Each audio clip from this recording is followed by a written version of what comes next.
Eh bien, mesdames et messieurs, je vais d'abord commencer par vous donner lecture d'une lettre que j'adresse à nos électeurs.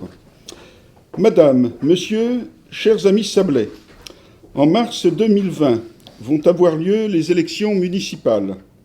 À l'heure à laquelle notre pays vit une recomposition politique de grande ampleur, ce scrutin va nous permettre de mettre en place une nouvelle équipe municipale pour rendre à notre ville un certain dynamisme et un cadre de vie qui pourrait être meilleur. Je suis vendéen d'origine.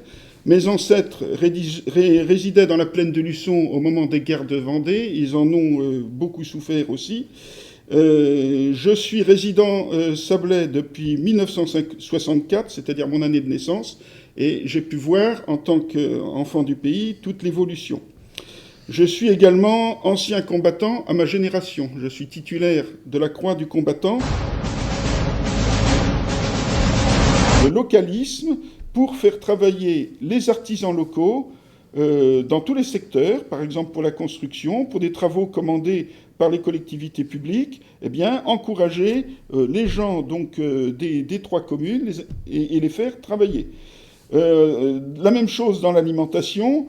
Une priorité aussi à nos producteurs locaux, les agriculteurs, pour les produits frais qu'ils ont donc à proposer. Et nous, le localisme, ce n'est pas seulement pour les artisans, c'est aussi pour les travailleurs. Les travailleurs, les gens qui travaillent à temps plein ou saisonniers. Il faut les faire travailler en priorité. Donc, et d'ailleurs, ce principe du localisme, il serait assez séant qu'il se développe dans notre pays, puisqu'il contribue à une économie décarbonée en limitant les déplacements. Je veux dire qu'il y a un certain nombre d'équipements qui devraient être installés à travers la ville, qui n'existent pas, et que la loi commande d'installer, en fait. Donc, il y a donc un gros travail d'équipement à faire pour notre population, la majeure partie de notre population qui est âgée, et une partie non négligeable d'entre elles qui est aussi handicapée, en fait. Je vous ai parlé d'un grand pôle commercial qui se développe actuellement et pour lequel il y a un nombre conséquent de places de parking qui s'est multiplié et qui en plus est gratuit.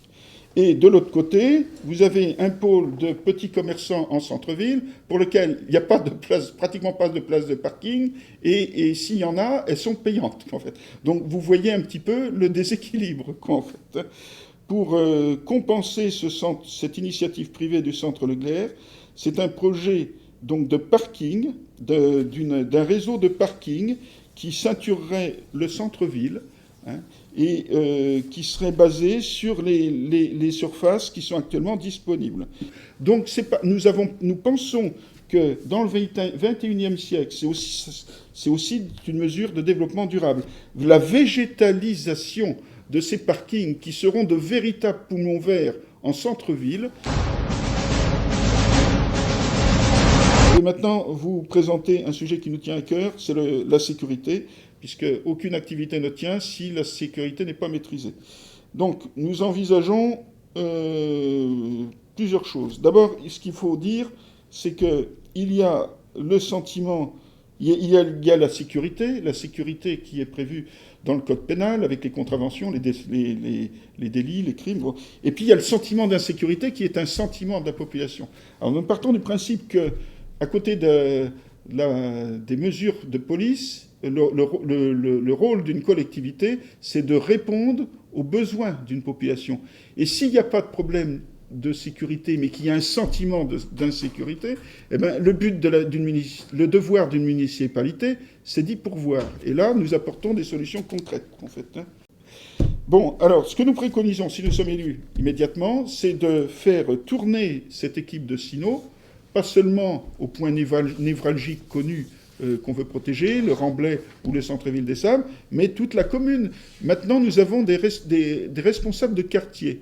Donc si un responsable de quartier nous dit « Attention, ici, on a eu un petit problème, et tout ça », eh bien, nous faisons passer les chiens immédiatement. C'est comme les tags, madame, en fait. Il y a un tag, si on l'efface tout de suite, le tagueur ne reviendra pas.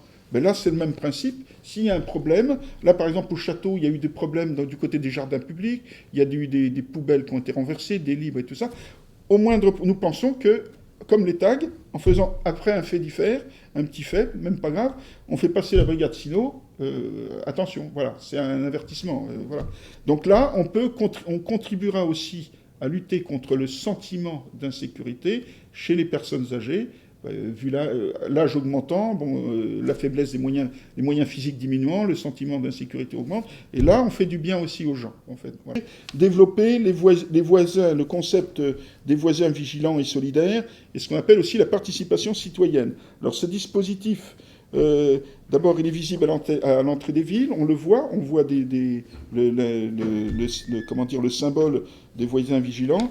Déjà, ça avertit les gens qui sont les délinquants ou les gens qui arrivent, ça pose déjà dans notre ville, nous sommes attachés, attention, vous y êtes les bienvenus, mais nous sommes attachés à la sécurité.